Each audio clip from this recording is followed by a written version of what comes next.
Dilanjutkan juga dengan isti'anatan li ta'atillah, menjadikan nikmat yang ada ini bisa menjadikan kita dekat dengan Allah Subhanahu wa taala. Salawat beriring salam kita haturkan untuk Nabi kita Muhammad sallallahu alaihi wasallam. Jamaah berbahagia yang insyaallah dimuliakan oleh Allah taala. Di Al-Husna ini kontraknya saya Senin keberapa? Harusnya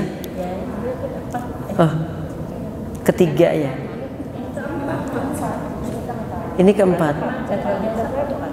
Memang jadwalnya saya. Oh ya sudah. Enggak ada tungguan, ya udah. Iya. Berarti alhamdulillah di bulan ini nggak lupa gitu loh ya. Karena di bulan lalu saya lupa gitu. Dan tema kita jamaah berbahagia yaitu berkaitan dengan mengambil ibrah, mengambil pelajaran kisah seorang penjual minyak. Ini. Jadi tema kita adalah mengambil ibrah dari seorang penjual minyak. Jamaah, ibrah itu ada yang mengatakan dari kata abrun, abaro ya'buru. Ya, abaro ya'buru itu artinya jembatan. Ya. Jadi disebut ibrah itu karena ada kejadian di masa lalu yang kita hubungkan dengan masa sekarang, yang kita mengambil pelajaran dari yang lalu untuk kebaikan masa sekarang dan kebaikan yang masa akan datang. Ini namanya ibrah. Ya, jadi mengambil ibrah, mengambil pelajaran. Bisa saja sesuatu ibrah ini bukan hanya di masa lalu. Pokoknya ada kejadian yang bisa menjadi jembatan kita mengambil sebuah pelajaran, itu dinamakan apa? Ibrah. Ya, jadi ibu-ibu saya rasa bisa banget untuk mengambil pelajaran-pelajaran di sekitar rumahnya. Ya, ada tentang masak. Oh, ternyata masak itu ada aturannya loh Ustadz. Jadi kalau mau masak bayam itu mana dulu yang dimasak itu ada aturannya, ya kan? Mau masak sayur apa itu ternyata nggak sembarangan jamaah. Saya mencoba tanpa aturan begitu, ternyata enek sing atos, enek sing ternyata jipan itu masuknya lebih dulu atau lebih awal. Kalau jipan dimasak dengan apa itu ternyata ada aturannya. Jangan bayam, itu bayam dulu atau berambangnya dulu atau airnya dulu. Airnya dulu kan begitu. Kalau nanti bayamnya dulu yang terjadi apa? Iya, dia bikin namanya ceriping bayam. Ada aturannya jamaah. Jadi masya Allah itu ngambil ibrah bahwa ternyata juga dalam urusan nasihat menasehati itu nggak bisa langsung to the point langsung, itu nggak bisa. Harus ada pembuka dulu ya dan seterusnya. Ya, jadi itulah jembatan mengambil pelajaran tuh di situ. Harus pinter-pinter. Ya, naam.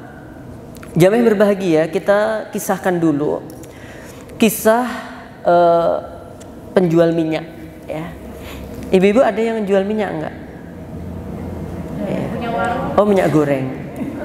Ya, ini bukan promosi ya. Enggak. Begini. Saya dapatkan kisah ini dari sebuah kitab yang telah ditulis oleh Syekh Utsaimin rahimallahu taala. Judul bukunya Kitabul Ilmi. Ya, judul kitabnya namanya Kitabul Ilmi. Di situ membahas bagaimana seorang muslim harus memiliki kepedulian yang hebat terhadap ilmu. Di situ dibahas tentang fadhail ilm, ya, keutamaan ilmu. Di situ dibahas tentang mana ilmu yang didahulukan, ya, ilmu dunia atau ilmu akhirat. Ya, kemudian di situ dibahas apakah ada perbedaannya, maksudnya dikotomi ilmu misalkan. Kayak kalau Islam itu enggak terlalu peduli terhadap ilmu dunia misalkan. Iyakah? Enggak. Ternyata seorang muslim dia harus peduli terhadap segala ilmu. Tapi ada yang didahulukan. Yang didahulukan yaitu ilmu-ilmu yang wajib untuk kita ketahui. Seperti apa? Bagaimana kita memahami sholat. Bagaimana kita berakidah yang lurus. Itu ilmu-ilmu yang wajib ain. Yang fardu ain, yang setiap kita harus memilikinya, memahaminya. Baru nanti ilmu-ilmu yang lain. Kalau ilmu maca itu wajib ain atau apa? Ya. Maca. Maca itu berhias gitu. Iya, bercermin. Maca. Maca. Kan katanya perempuan itu maca, masak, mana. Apa ya? Maca itu dandan, terus masak itu urusan dapur, terus agak kasar sih kalau mana itu biasanya untuk binatang ya, melahirkan gitu ya. Maca, masak, mana. Ya betul 3M ya, dan diakhiri K semua.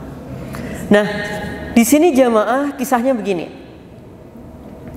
Imam Ibnu Hajar Al-Asqalani ya, beliau tinggal di Mesir. Dan Ibnu Hajar Al-Asqalani ini beliau mendapat amanah sebagai qadhi. Qadhi itu seorang hakim. Ya. Ketika beliau berangkat ke kantornya, penampilannya beliau memang apa ya? Bukan glamor, bagus gitu. Iya, rapi, bagus, wangi gitu. Jadi beliau pakai jubah, ya pakai jubah yang cakep gitu. Ya, saya bilang nggak mahal ya. Saya bilang nggak mahal karena mahal itu relatif ya. Jadi ini cakep gitu, jubahnya cakep. Terus beliau juga dandanannya juga cakep, rapi, bagus pokoknya. Terus ada sebuah pernyataan lain mengatakan beliau pakai sendalnya juga bagus gitu. Ya. Jadi kayak berbeda dengan biasanya lah gitu. Beliau seorang qadhi, seorang hakim. Yang lebih lagi apa coba? Beliau menaiki kereta ya. Waktu itu kereta itu didorong, ditarik oleh beberapa kuda dan diiringi bigol, keledai. Jadi ternyata beliau ini ditarik oleh beberapa kuda dan bigol, kayak arak-arakan karnaval gitu loh jamaah. Ini padahal mau kemana? Mau berangkat ke kantor. Ya artinya kalau sekarang ya anggap aja ini ada seorang hakim, seorang ustadz, ya dia pakai baju yang bagus gitu, dandanan yang cakep ya, kemudian naik mobil yang ya lumayan lah gitu loh ya. Gitu ya, mau ngisi pengajian kan gitu ya, atau mau ke kantor atau mau ke ma'had ya. Ini dilakukan oleh siapa? Ibnu Hajar Al-Asqalani. Artinya itu enggak jadi ustadz tuh ya ora kudu kumel terus terus apa lagi itu ya, ora kudu kayak gitu loh ya. Terus ustadz harusnya dari pondok ke sini jalan dong gitu, karena ustadz kan zuhud gitu ya. Kalau saya jalan jamaah dari pondok ke sini, iya gemobios itu saya harus ngelapi keringet, nggak jadi pengajian gitu. Oke, saya akan sampaikan nih ya. Jadi Masya Allah Tabarakar Rahman nih ya. Jadi beliau seorang qadhi, seorang hakim ya, muslim jelas. Ibnu Hajar Al-Asqalani madhabnya Syafi'iyah kan ya, seorang ulama Syafi'i kan. Beliau kemudian berangkat diikuti, ditarik oleh kuda-kuda yang mahal, yang bagus gitu. Nah melewati pasar ya. Ketika di pasar dia dihadang seorang Yahudi penjual minyak. Tuh ya, minyaknya bukan minyak wangi. Iya kayak kita dulu minyak jelantah, kayak apalah gitu ya, minyak zait gitu ya, kayak minyak apa, minyak kelentek itu apa, minyak goreng, minyak curah, kayak gitu itu ya. Jadi kan secara tuh kalau orang jualan minyak belepotan nggak kira-kira? Iya, seati-ati nih wong dodolan minyak apa tadi? Minyak goreng ya tetap aja rotok melengo-melengo. seati-atine. Glowing kan? Tambah glowing. Iya. Atau anggap aja deh, misalkan di sekitar kita ada orang jualan minyak oli tuh. Boleh wes hati-hati. Kira-kira sekitarnya gupa oli nggak? Iya, coba aja jenengan ke bengkel-bengkel motor itu. Itu udah hati-hati. Cara bukanya itu sudah ditadongin. What the meaning of tadongin? Ya, disiapkan tempat di bawahnya. Tapi tetap aja tuh ada di sekitarnya. Sebelum itu udah pakai apa itu? Iya, ternyata tetap aja kena. Gitu, bajunya kena, ininya kena. Jadi ini gambaran orang Yahudi tadi juga begitu. Dia jual minyak, bajunya gupa, ya, gupa minyak. Ya, jadi pokoknya nggak enak banget deh, gitu. Dan ada sebagian yang mengatakan dia tidak punya sandal. Kalau tadi syekhnya tadi Imam Ibnu Hajar Al-Hafidz Syekhul Islam tadi itu jubahnya bagus, sandalnya bagus, ditarik kendaraan yang bagus. Lah ini penjual minyak ini dia seorang Yahudi gitu. Dia seorang Yahudi, ya gupak minyak, randuwe sendal, bajunya compang-camping, wes pokoknya gak enak banget deh.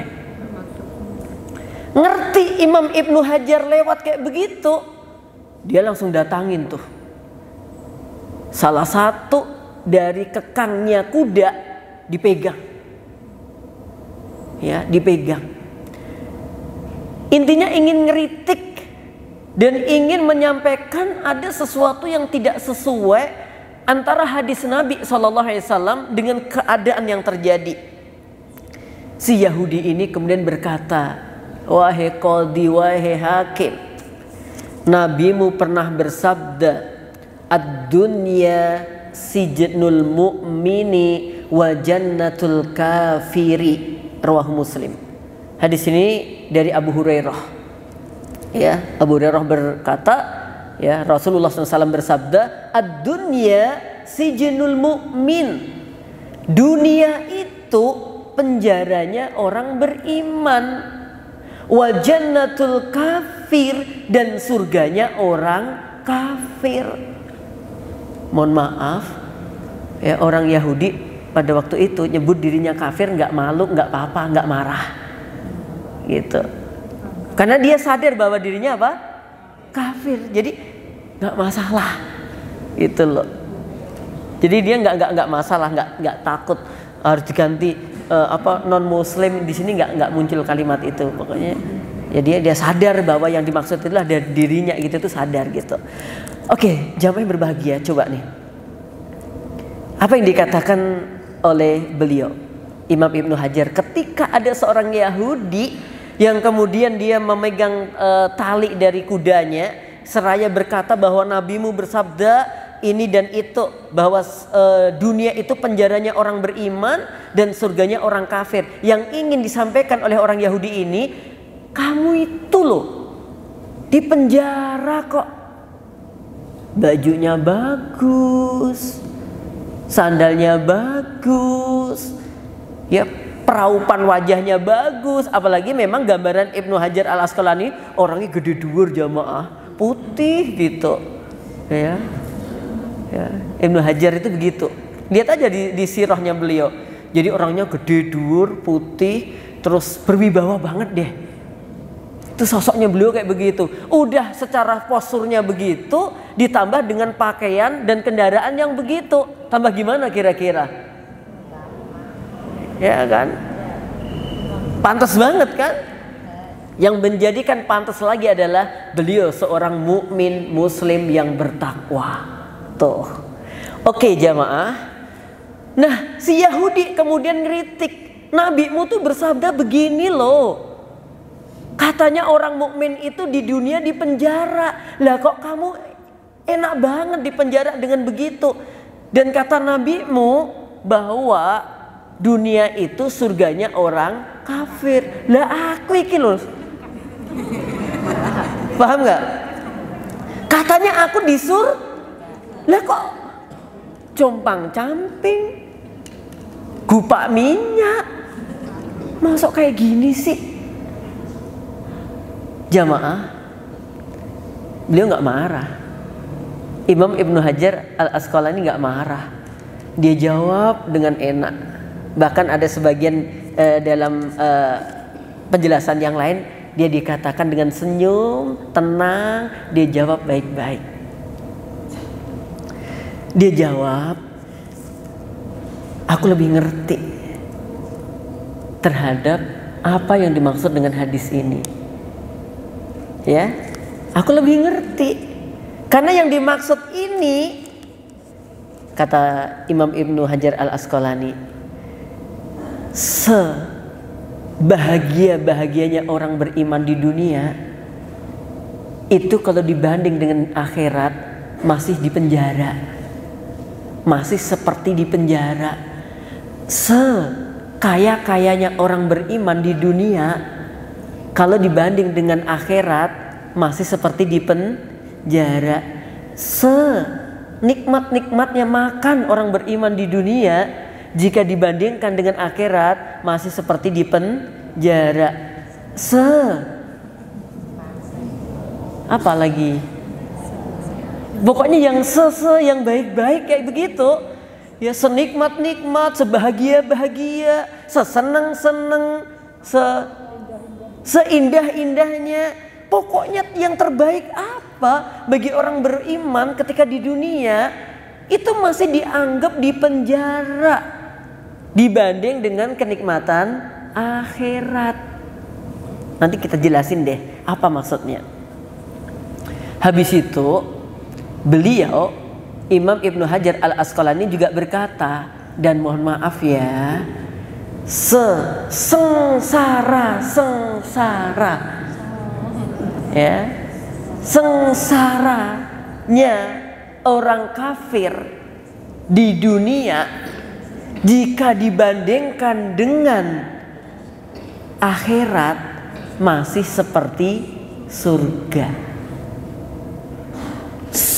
Seremuk-remuknya ya, orang kafir di dunia jika dibanding dengan akhirat masih seperti di surga. Maksudnya itu lebih baik gitu loh. Sejeleput-jeleputnya. Nggak tahu itu bahasa apa lagi itu jeleput itu. Apa jeleput itu? Sesusah-susahnya gitu. Ini beliau pakai bahasa Nusantara ya. Sesusah-susahnya. Ya. Orang kafir ketika di dunia dibanding dengan akhiratnya masih enak banget.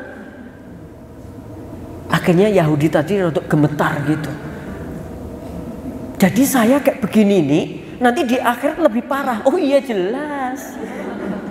Gitu. Jadi nanti kalau kamu di akhirat tuh lebih ngeri lagi daripada ini.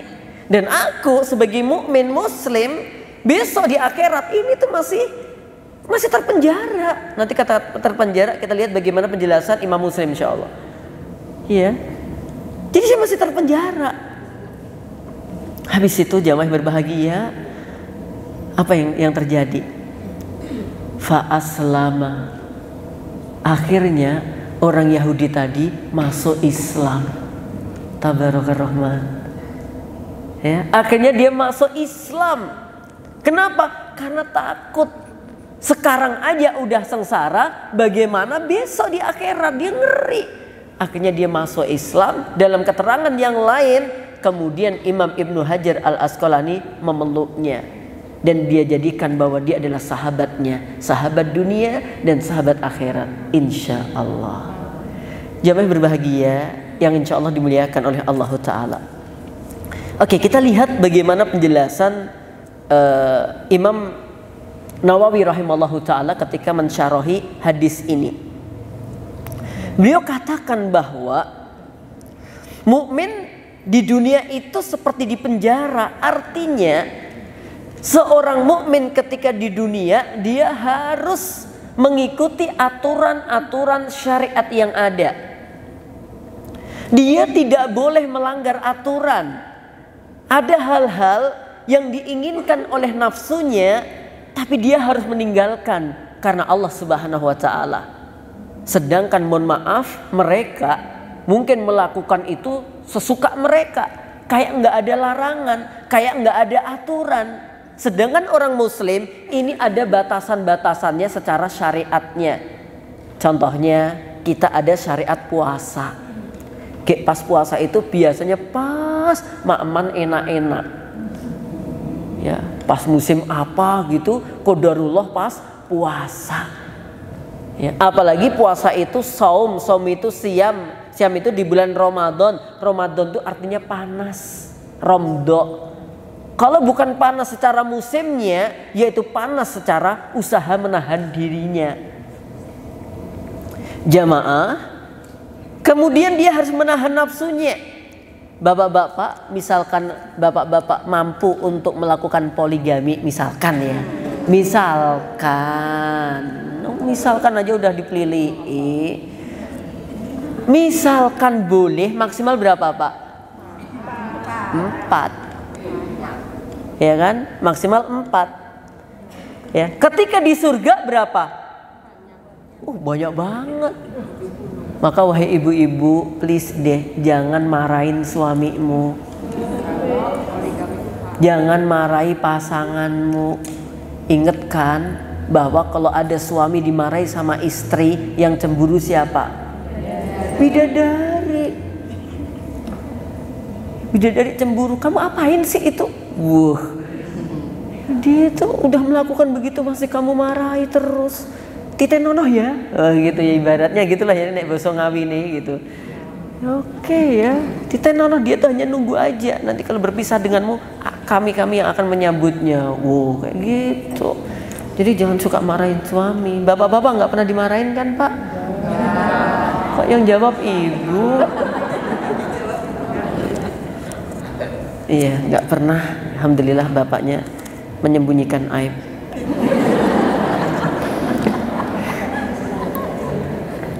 Oke, jamaah insyaallah dimuliakan oleh Allah Ta'ala. Karena memang ada hadis, wala tuqabbih, seorang suami itu nanti di dalam kitab Riyadhus Shalihin bab tentang hak wanita ya dari suaminya, itu wala tuqabbih, seorang suami dilarang menjelek-jelekan istri. Ya. Dilarang seorang suami menjelek-jelekan istri. Walaupun jelek katanya. Ya Allah Bapak. Bukan saya yakin, saya nggak ngatakan itu. Ya. Jadi nggak boleh menjelek-jelekan istri. Ya, wala tuqabbih. Ya. Menjelek-jelekan di situ ya secara wajah. Kalau kita menjelekan istri berarti kan mohon maaf ya, menghina. Ketika menghina istri berarti menghina pencipta. Pencipta istri siapa? Allah Ta'ala. Nggak boleh. Atau misalkan menjelekkan secara akhlak. Akhlak ini maksudnya seorang suami gampang lapor ke mertuone, atau terlalu gampang lapor ke bapak ibu ini juga nggak boleh, kecuali udah kepepet banget ya, udah nusyusnya udah terlanjur parah baru. Kalau nggak jangan. Kadang-kadang kan kayak gitu, suka ngelaporkan, itu orangnya gini-gini ngeplok turunnya atau apa gitu tuh, kadang-kadang dilapor kayak gitu. Oke, jamaah yang berbahagia, insyaallah dimuliakan oleh Allah Subhanahu wa Ta'ala. Jadi yang pertama, kenapa seorang muslim dikatakan di dunia ini masih seperti di penjara? Karena dia harus menahan berbagai keinginan nafsunya, ya. Jadi ada keinginan-keinginan nafsu yang dia inginkan tapi nggak boleh dilakukan, ya. Berarti pas puasa nggak boleh makan, nggak boleh minum. Waktu haji, waktu umrah nggak boleh ini, nggak boleh itu, dan seterusnya. Disuruh menahan. Balas saja ada aturannya. Yang kedua, menurut penjelasan Imam Nawawi, karena seorang muslim ketika di dunia dia harus banyak melakukan ketaatan secara aturan. Iya kan? Jenengan kan harus salat subuh, ini kan ketaatan. Gitu. Jenengan harus infak sedekah, ini ketaatan. Ya, kayak tadi itu seorang istri dia harus taat sama suaminya. Ketaatan masih ada di dunia ini. Seorang suami juga begitu. Ya, dia harus sayang dengan istrinya. Ini ketaatan. Bahkan sering saya ulangi kalimatnya Syekh Mahmud Al-Misri, ya, seorang suami istri dia hendaknya berupaya untuk membahagiakan pasangannya sekalipun dia harus berkorban pada perasaannya. Jeru iki jamaah. Ini angel ini, ya toh. Seorang suami atau istri harus berupaya untuk membahagiakan pasangannya sekalipun dia mengorbankan perasaannya. Ibu-ibu wanita gitu ya. Jadi berupaya membahagiakan pokoknya gitu. Tapi membahagiakan tidak mesti dimaknai yang kayak gitu-gitu Pak ya. Bukan berarti yang kayak gitu-gitu ya. Gitu-gitu itu apa sih? Ya, udah nanti aja kalau udah pada dewasa kita bahas. Maksudnya gitu-gitu itu terkait dengan apa? Kalau tafsiran suami kan mesti poligami. Seorang istri harus berbagi perasaannya demi kebahagiaan apa? Seorang suami. Itu maksudnya. Kalau tafsiran suami, padahal tidak mesti bahagia itu berkaitan dengan itu, ya enggak? Bukan. Contohnya apa? Seorang suami datang masuk rumah, ibu-ibu di rumah capek banget sebenarnya. Ya habis kerjaan ini, kerjaan itu capek banget. Tapi tetap siap bukakan pintu nggak kira-kira? Buka sendiri. Iya memang dia ngerti suaminya nggak cacat. Suaminya nggak kena stroke, tahu dia. Ini bukan masalah bisa buka sendiri atau enggak ya Bu ya. Tok men nggak denger gitu. Perasaan membahagiakan tadi itu loh. Walaupun jenengan capek, letih pulang pengajian, tapi ketika tok Assalamualaikum, yayangku gitu. Tuh.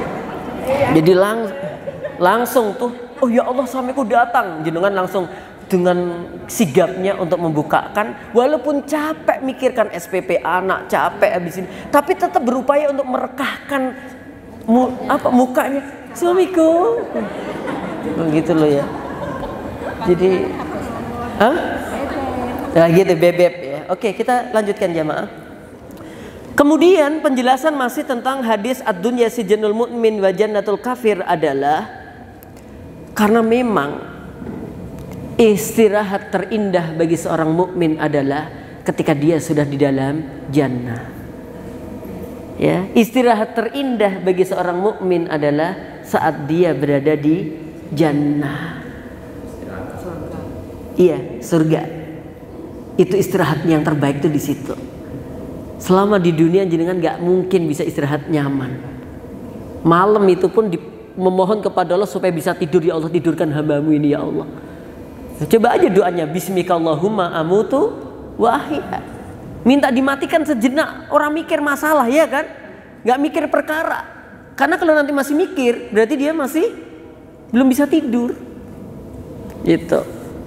Nah, jamaah yang berbahagia insya Allah dimuliakan oleh Allah Ta'ala.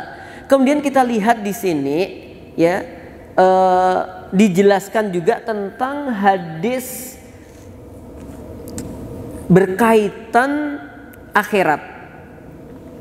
Jadi begini, kita ambil secara urut aja dulu deh biar mudah menjelaskannya. Zuhud bukan berarti harus miskin. Ya, kalau kita ambil ma yustafadu min hadal hadis, apa yang bisa kita ambil faidah dari hadis ini, bahwa zuhud tidak berarti miskin. Ada yang memahami nggak zuhud itu miskin gitu? Kadang-kadang kan seolah-olah zuhud itu sangat kontras dengan kenikmatan dunia. Oh itu nggak zuhud itu, gitu. Omahe lawange ngantek piro kok gitu. Apa hubungannya rumah dengan zuhud? Oh itu nggak baik itu. Mobilnya ganti-ganti terus. Padahal dia suka nge-grab. Itu nggak zuhud itu. Gitu. Apa gitu hubungannya antara zuhud dengan ini? Maka ada seorang istri yang pernah bilang kepada saya, Ustadz, saya sungguh tidak mengharapkan apa-apa dari suamiku. Yakin. Pokoknya saya yang penting dia ridho aja. Ya, saya ridho aja, Ustadz, saya hanya mencari surgaku lewat dia aja. Soal dia nanti bagaimana itu mah urusan dia dengan Allah. Ya pokoknya aku pengen itu aja kok. Pengen dia tak jadikan lahan surgaku. Ada loh seorang wanita kayak gitu. Aku di sini nih tak rungok, kayak di sabat tak rasa nih. Gitu, tiga iya tak tompo. gitu, rata kei tak jaluk gitu. Ya qanaah banget jamaah gitu ya, bukan ya, jadi masya Allah ya, ada saya lihat banyak ya yang banyak curhat ke saya justru wanita, kadang-kadang dia didolimi oleh pasangannya gitu, tapi ada yang sabar banget gitu, ya Allah gitu ya. Ada juga sih suami-suami yang kemudian curhat ke kita juga banyak banget ya, bagaimana tentang istrinya, kandanannya angel tot, suaraku rindik mesti kono dhuwur, suaraku dhuwur kono luwih dhuwur meneh Ustaz. Gimana Ustaz ya nangani kayak begitu itu piye gitu.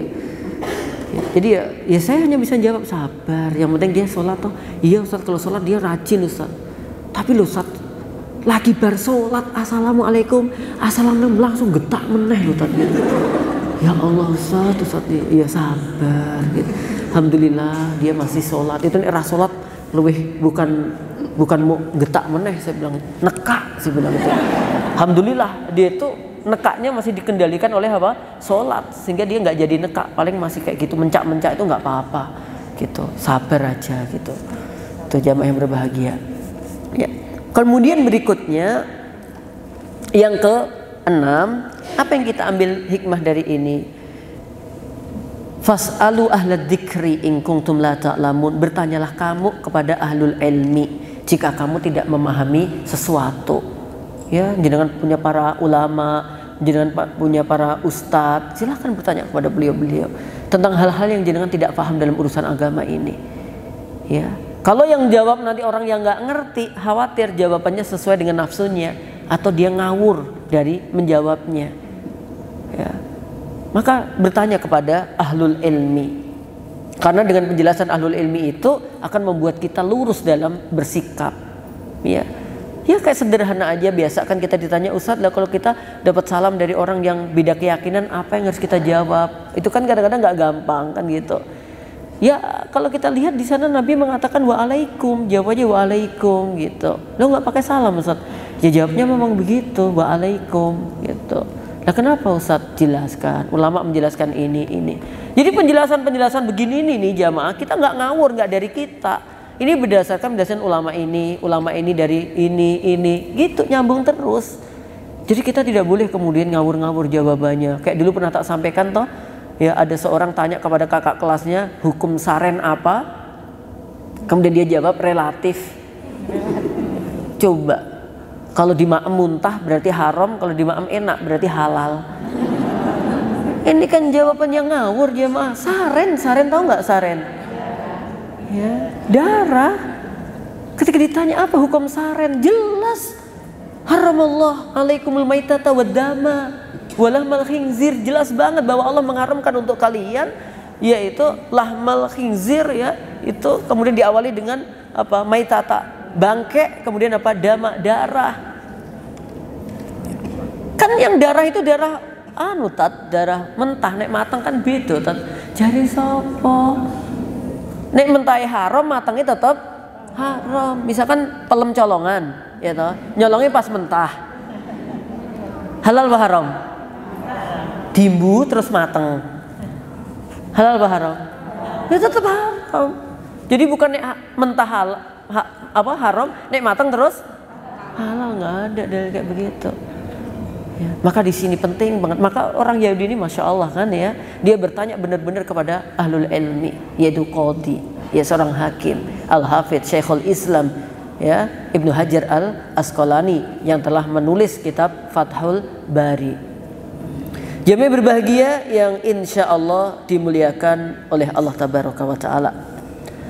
Kemudian yang berikutnya, yang ketujuh, berdasarkan penjelasan yang ada, bahagia itu saat kita sudah mendapatkan surganya Allah Subhanahu wa Ta'ala. Itu yang paling inti adalah di situ. Dan di sini terbukti dilakukan oleh siapa tadi?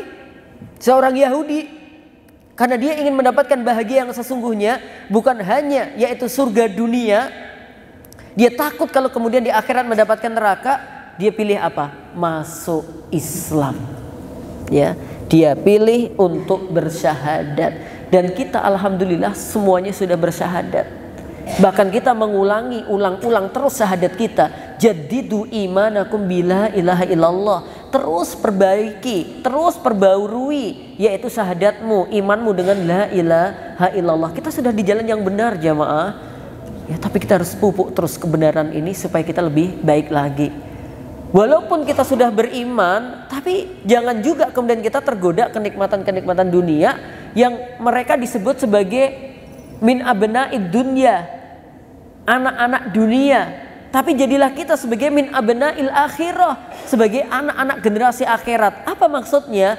Maksudnya bahwa orientasi dari segala yang kita lakukan di dunia ini adalah untuk mendapatkan ridhonya Allah, yaitu kebaikan untuk akhirat itu. Ya, soal miskin kaya nggak ada masalah. Yang penting dia menjadi seorang beriman sejati. Dia tidak kafir, dia tidak keluar dari Islam segala keadaan apa yang terjadi. Maka di sini dikatakan oleh Imam Ali bin Abi Thalib radhiyallahu ta'ala anhu, wa innad dunya qad irtahalat mudbiratan wal akhirah qurribat muqbalatan. Jamaah, bahwa dikatakan akhirat itu, ya, dunia itu akan kita lalui dan akan kita tinggalkan. Akan kita lalui dan akan kita tinggalkan. Sedangkan akhirat itu selalu mendekat dan bakal kita temui. Ya, kalau dunia, ya, kita lalui dan di belakang kita tinggalkan. Sedangkan akhirat selalu mendekat, selalu dekat dan akan kita temui. Walikulli wahidatin minha banun.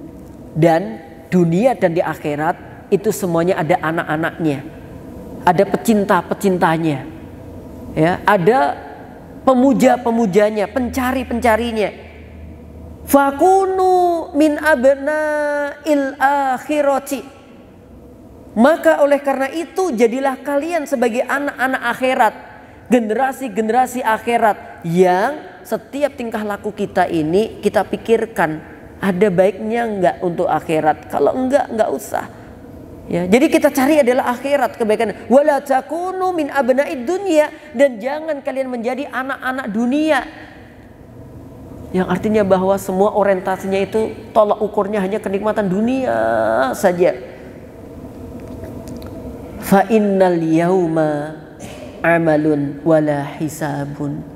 Karena hari ini kita di dunia ini adalah amal-amal saja, tidak ada hisabnya. Maksudnya ketika kita berada di dunia saat ini jamaah, dunia itu darul amal. Dunia itu tempat kita untuk beramal, dan selama di dunia kita belum ada hisabnya. Selama di dunia kita belum ada hisabnya. Perhatikan, wa ghadan, sedangkan besok di akhirat hisabuka, di akhirat itu nanti menjadi hisab untukmu, hisab untuk kalian, wala amalun, dan sudah tidak ada amal lagi. Di dunia ini tempat kita beramal, sedangkan akhirat nanti tempat untuk hisab.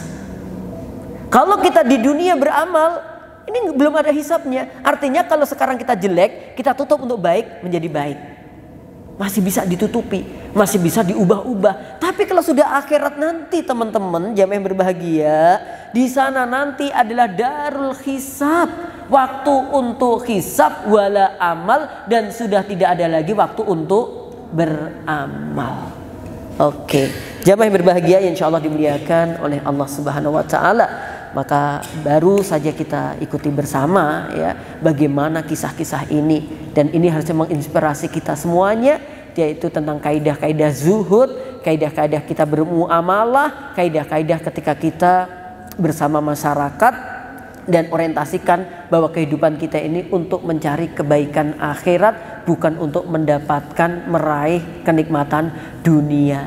Tapi sekali lagi bukan berarti di dunia harus apa? Miskin, susah. Jangan punya pikiran itu, ya, jangan punya pikiran itu, ya. Kalau memang qadarullah memang keadaannya begitu, tidak masalah. Yang penting kita tetap memiliki apa?